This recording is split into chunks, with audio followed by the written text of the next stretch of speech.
first and foremost, I'm really excited. Like I already told you before we started rolling, and so I'm going to be excited all through. Okay, I think I can handle that. Thanks for making the time.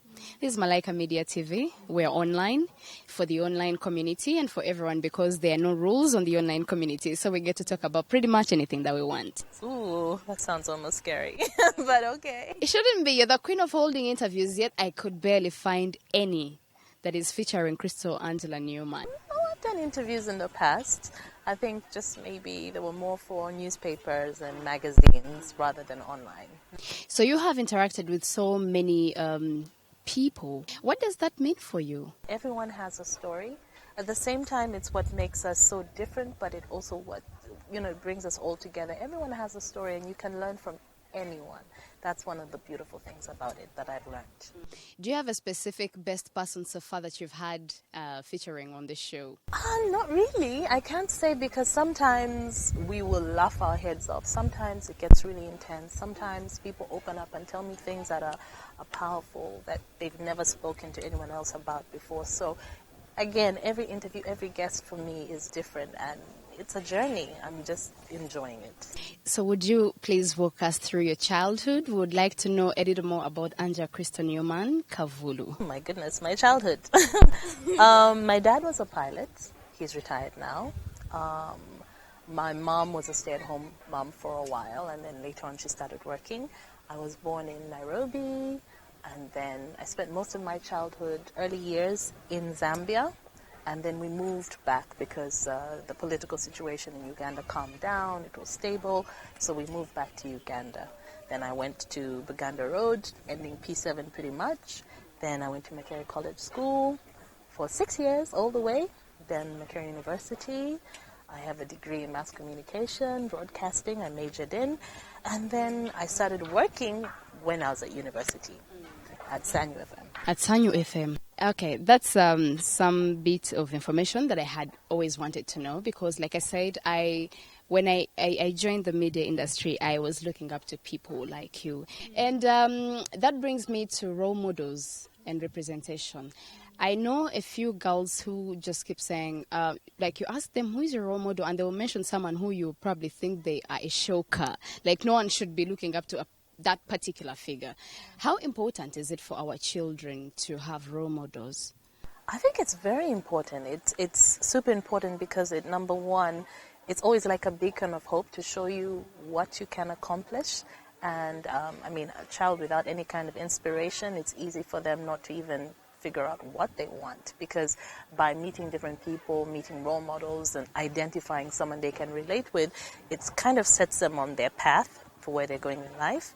But the world has changed a lot, can I say, because people talk about, bad role models and good role models. Sometimes I want to believe that children will have, of course it also depends on the adults in their lives, their peers, but they might be able to look at someone who, as society, would consider a bad role model, but they're seeing some things about that person that are inspiring. For example, people talk about Kim Kardashian and how she does so many things, and we're like, wow, posting naked pictures on Twitter, like, why? But at the same time, she's a very shrewd businesswoman, and she has used her looks and her brand to build up an empire.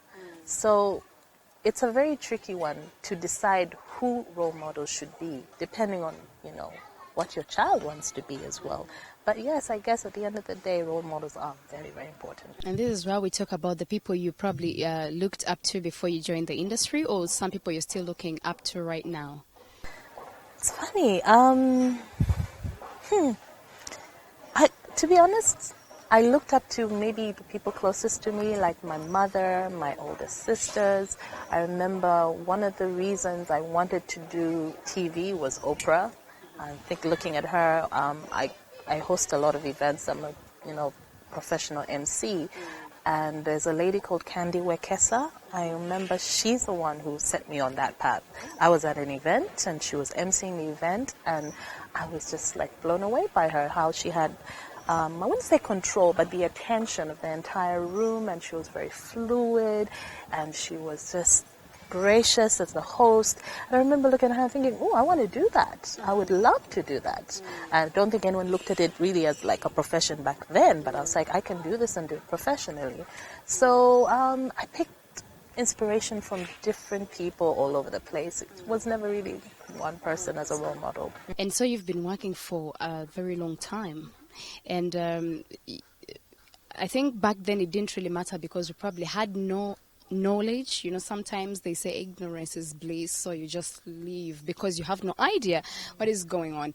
But I think that as we grow and as we progress, we get to realize that there is the gender pay gap, something I never thought about. It is real. And only to realize that people are quitting jobs on CNN, I think it was BBC, and then there's a lady from E! Entertainment who left because she realized that her male counterpart had been was getting so much more money compared to her, and they're doing the same job for the same working hours. What would be your take on this? Have you ever dug to find out if you're being paid less, though? I have. I've actually been paid less in the past. And I think also at the time I didn't think too much about it. It just seemed to be the way things were. The main issue, I think from a young age, men are taught to speak up, to stand their ground, to appreciate their value, and to fight for what's theirs. For many women, they were not being taught that. So that is how society became it became accepted that, okay, a woman won't make that much money. Yeah. And because it was the norm, it was acceptable. No one ever really questioned it. And that's because many women were not raised to also speak up, know their value, and fight for their worth. So that is what we're changing now. I see it happening in the world, and it's something I'm trying to teach my daughters, to speak up so that you are heard. It's very, very important. It is important. And so, still speaking of work, it's still, it's the Women's Month, and so everything we talk about, yay! Cheers to women! Sexual harassment, especially in workplaces, workstations. Again, I think that back then people never use, which I still think is happening, that people don't know when sexual harassment becomes sexual harassment or when inappropriate treatment amounts to sexual harassment. They don't know where to report, who to tell about it, because they have no idea that's sexual harassment. Sexual harassment is not restricted to a certain class of women or men, because they're men also sexually harassed. It applies to anyone, any background, any country, any religion. It happens. So it is very, very relevant. Like you said, for many people, they didn't know, there was nowhere that you could actually report it, or some people weren't even aware what was sexual harassment. But if it makes you feel uncomfortable, if you feel intimidated, if you feel like you're being put in a situation where you have to make decisions that you wouldn't ordinarily make, then definitely a lot of people can relate to that. Yes, so it's very relevant, and it's a discussion that needs to keep going on. But importantly, it has to be done by both men and women. A lot of people are talking about the women, and as women we need to fight, we need to speak up. But men also need to be educated, because I truly believe there's some men who aren't aware that what they're doing is wrong. There are things that they do in the workplace all the time, and they think it's just joking and it's normal, but they need to be sensitized so they know where the lines should be drawn. So it's about everyone being educated, not just women. Do you think there should be some kind of policy in workplaces where probably they have like a facilitator coming in, say, quarterly to make sure that this sensitization and awareness takes place? Like, what would you advise workplaces, employers to put in consideration? Yes, I think people should be educated right from school to knowing what is inappropriate, because a child can be sexually harassed as well, It can be put in an awkward situation by an adult who has power, because a big part of sexual harassment is also the power element. Someone having power and they're able to use that to leverage and get what they want. So it's a conversation that has started, thankfully, but needs to go on. It needs to go on. Okay. I remember one minister who said that when girls are raped, when they become victims of rape, it's either because of the way they are behaving or the way they are dressed. And so the men shouldn't be blamed that much because women are playing a role in that. Brings me to dressing up. Oh my God. Nowadays, you just look through your closet and try to figure out what to wear. And you're like, if I walk on the street dressed this way, it's going to be uncomfortable. Not uncomfortable for you, but uncomfortable because someone might just come and like grab your butt or touch you inappropriately. And so let's talk a little bit about dressing up for the woman. Is there such a thing as inappropriate dressing? Because, you see, when I was younger, I used to wear short things. I used to wear tight things. I would show off my bust. You did that? Oh, yes. That would have been cool. Yeah, well, I did because I was younger. I would go out to the club. But the thing is about dressing appropriately for, I mean, if you're going to maybe a wedding, and then you're wearing the tightest, tiniest little dress, I think that's a bit inappropriate. But if you're going out to the club to have a good time, that's fine. Again, that whole thing of, the way women dress, yes, to a slight extent, the way you dress can encourage negative attention, but let's remember that we're individuals and adults. If someone acts inappropriately, it's on them because they're fully aware of their actions. So it's not about being blamed for the way you dress. I believe in freedom of expression. Everyone's different. I may not want to dress a certain way, but someone else wants to. So, yes, it's about dressing appropriately for the situation, all that. But I don't like restrictions and boxes because the world is so diverse. And women express themselves in different ways. And so, still on that same issue, should there be some kind of, it shouldn't be a restriction though, should there be some kind of way that married women or mothers dress up? For instance, Kim Kardashian, let's just cite her as an example in this because she puts everything out there in the for the world to see on social media. Getting backlash, judgment, and everything, but she's like, I don't care. I do me, boo. You do you, right? And so usually there's all kinds of people telling her, now you're a mother. Now you're a married woman. Now you're a mother. You shouldn't be doing particular things. And so that makes us, the unmarried people, believe that there's a kind of way of life for now married women and mothers. Is there such a thing? I think people will always judge. People always say you can't do this and you can't do that. But the most important thing is your partner. If your partner is comfortable with the way you dress, but also if he's telling you to wear things to the ground only and cover yourself completely, if it's not for religious reasons, I don't know, then maybe that's not okay. But people, again, Kim Kardashian, her body is essentially her job. Yes. That is her trade. That is her profession.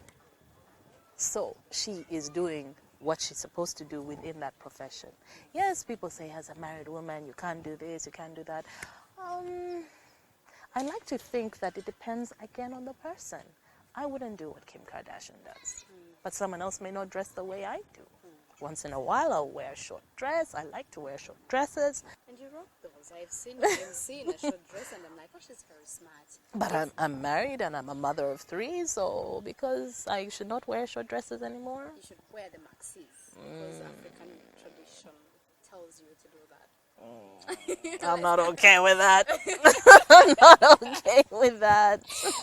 Beauty standards as women, because God, there's so many things around women and on women. Like everywhere you turn, left, right, center.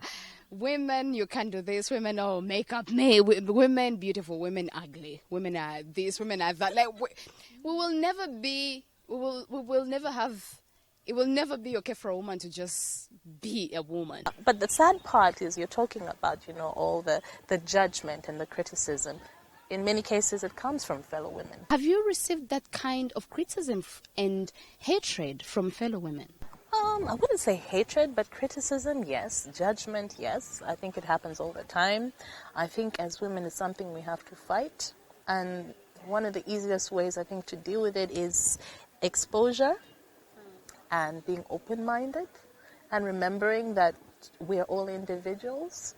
So what works for you may not work for me. That same thing. Yes, of course, especially with social media right now, people have access to be mean, to be just downright horrible in some cases. But one of the things I've learned, but personally, is I will not respond. I will not engage. No, I will not engage. I don't have to respond. Okay. If it's something, you can say something about me, that's your right. You can say, but it's my right whether I want to engage with you, and I won't. Do you ever block people who post negativity on your social media? Rarely, very rarely. The people I'm more likely to block are normally the men who are more like stalkers and harassing you and saying inappropriate things. I'm more likely to block people like that. But I truly believe, everyone has a right to say what they think. I may not like it, but the point is, as long as I'm not going to get into a fight with you, because that's negative energy that I don't need. So I have my boundaries. You can say what you want to say, but I can only control what I will do and what I will say. So I always focus on that. Your children, you have beautiful children. I've been privileged to meet them. They're really nice. Do you ever get to a point where you probably just go back home and while you're resting, you're like, I'm so scared for my children to get onto social media because whereas there are so many opportunities online, it also exposes us to so much danger sometimes. And so do you ever just get to that point where you're like, I'm so scared for my children. If I could, I'd probably never let my kids, join any social media platforms. Well, I know eventually we'll get there, but I'm a pretty strict mom. I'm very strict. My kids don't have phones. They don't have access to the internet unless it's supervised, unless it's with me. I am all about, like, today when we go home, we're going to play badminton. We are going to play soccer. They climb trees. They're constantly building things with Lego. My kids love to read books. So much as the internet is out there, and I know there's so many good things, I know it's not going away. I think sometimes people forget that children need to be children. And sometimes you need to just protect that because they will grow up. They will have access to all these things. But what's the job of you as a parent? You have to try and, cushion them in some ways. There are two different schools of thought. Some people are like, no. They will learn. This is the world they live in.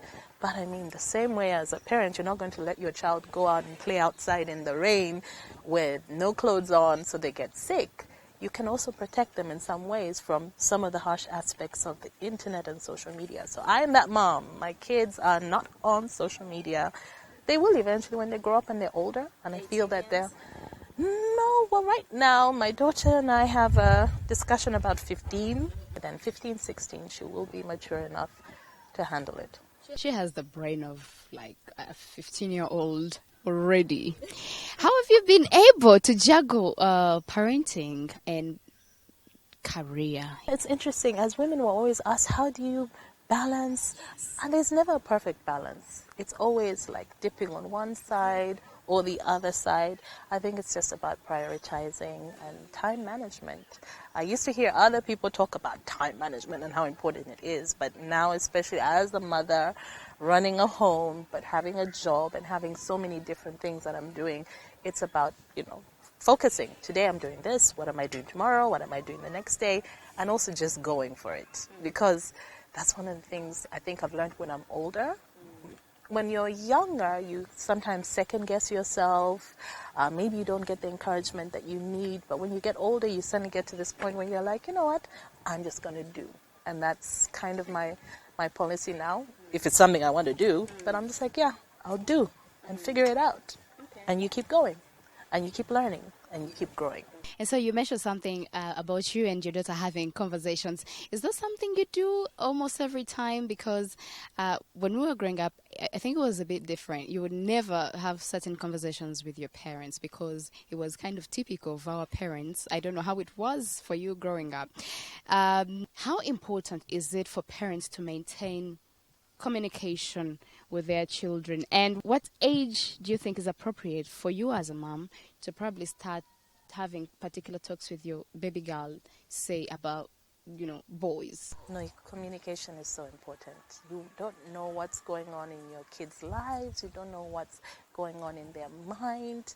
Because you look at children and people think, oh, they're just children, but they have 1,000,001 thoughts and they have feelings and they have emotions. So communication is so important. I feel like one of the things that I find very sad about our society is it's not only about sorry, not allowing children to speak, but even not allowing children to experience emotions. If a child is upset, someone's like, stop it, get over it. Yet these are normal, natural emotions that kids actually have to experience, so they know how to deal with them. But you have to have your kids talk to you, because how else can you handle some of the things that come their way when they're at school, when they're away from you?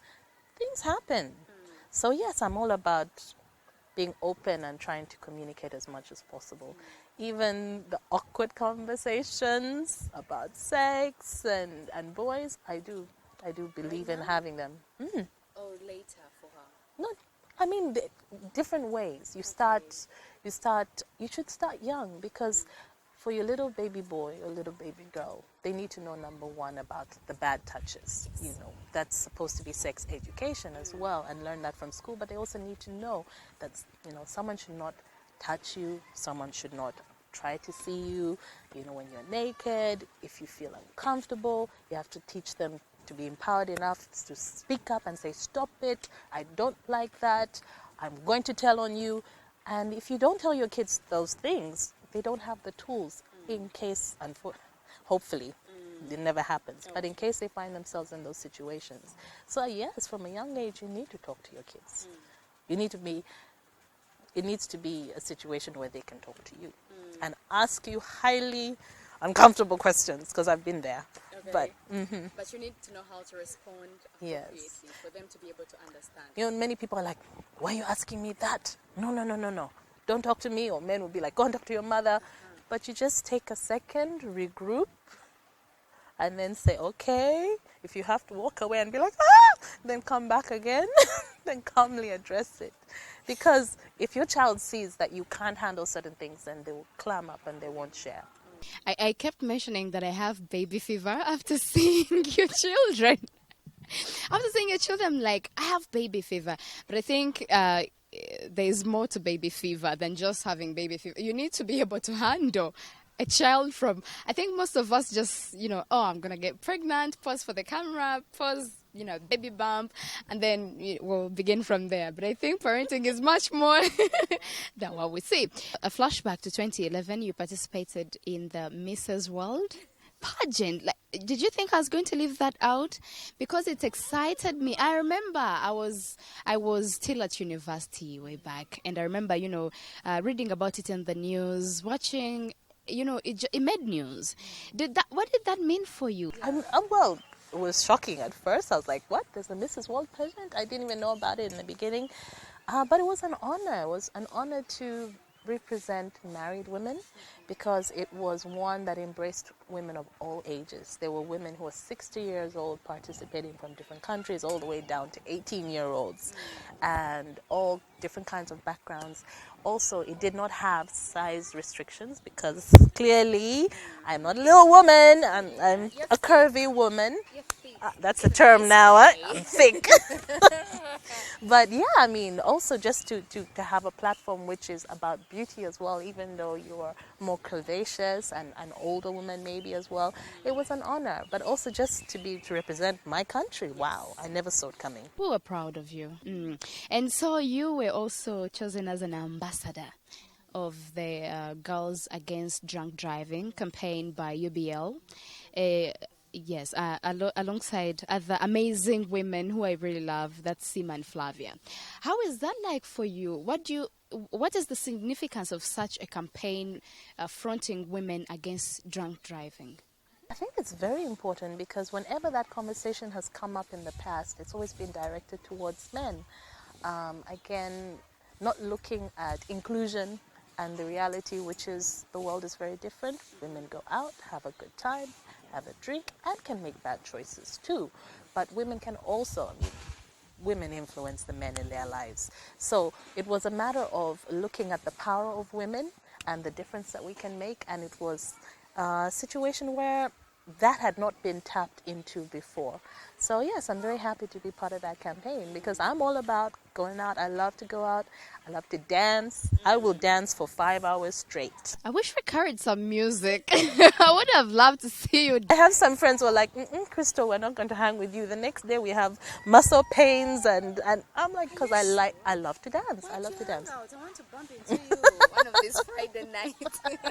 But I mean, women also have to make responsible choices. It's very important. So yeah, I'm happy to be part of the campaign. I'm honored, really.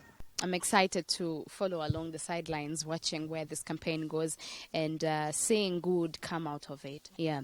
And so there's this also other pinned tweet of yours. I'll just read.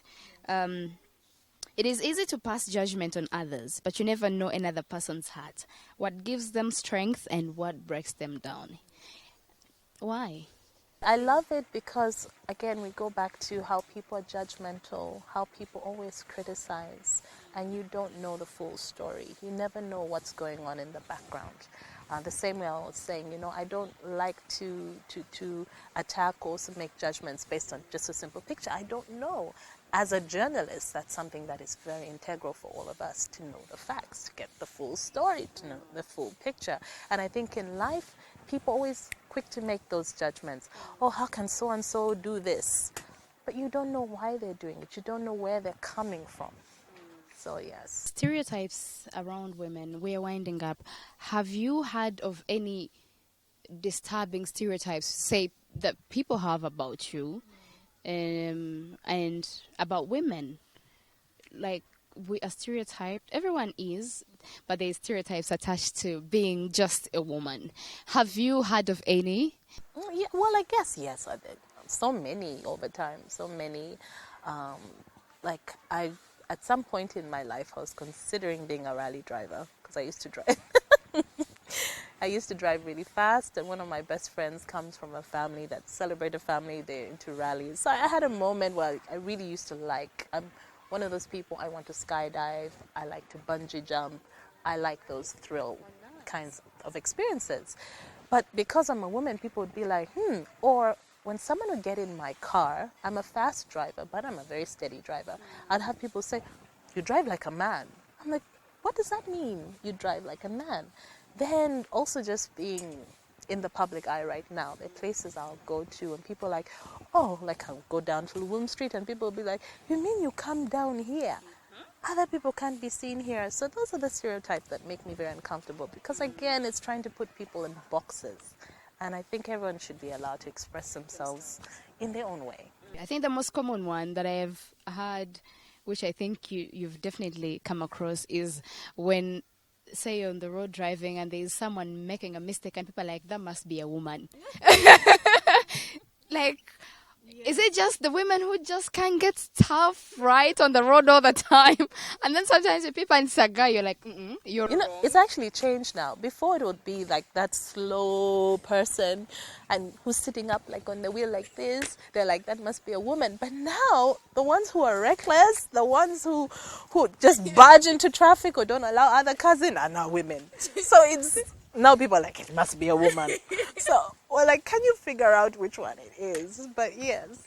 As we wind up, well, I told you this. I would still ask you, Crystal Newman's beauty secrets.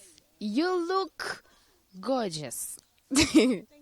Yeah, and you wear subtle makeup. It makes you look, it enhances your beauty. You look really gorgeous. So, do you have like any top 5 beauty secrets to share with a girl? I keep saying water, and then people say, take away your water things. But I truly believe like drinking lots of water is very important. Beauty secrets. I don't wear a lot of makeup unless I'm doing like formal functions. I try to stay away from foundation completely. So even sometimes when I'm working with makeup artists, I'll be like, do I have to have foundation? Maybe just put a bit of powder. Because I know a lot of women who go for this. Yes, the makeup industry is amazing. There's so many cool, exciting things. But putting things on your skin constantly is damaging your skin. So that's important. And also just cleaning off makeup before you go to bed. That's important. I wish I could say I get enough sleep. I know it's very important. But somehow with my children, sometimes I don't get enough sleep. But sleep is definitely also a beauty secret, I know. And what would be your two steps to becoming a successful female media personality? Media personality.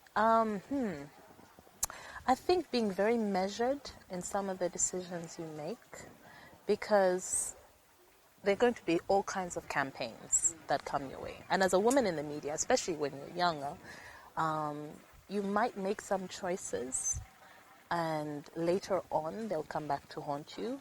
So I think it's a matter of having a mindset when you think more long term than short term. Before you post a certain picture, ask yourself, okay, in 5, 10, 15 years' time, will I be okay with that? Yeah, because if you're working towards something, you have to have some kind of plan. And you have to always keep referring back to where you want to get when you're making choices. And finally, do you have any hidden talents that people haven't been able to see? Hidden talents? I don't know. Do you sing? Yes. I don't sing professionally. Wait. Okay. Professionally. But I sing at home all the time. Can we? No.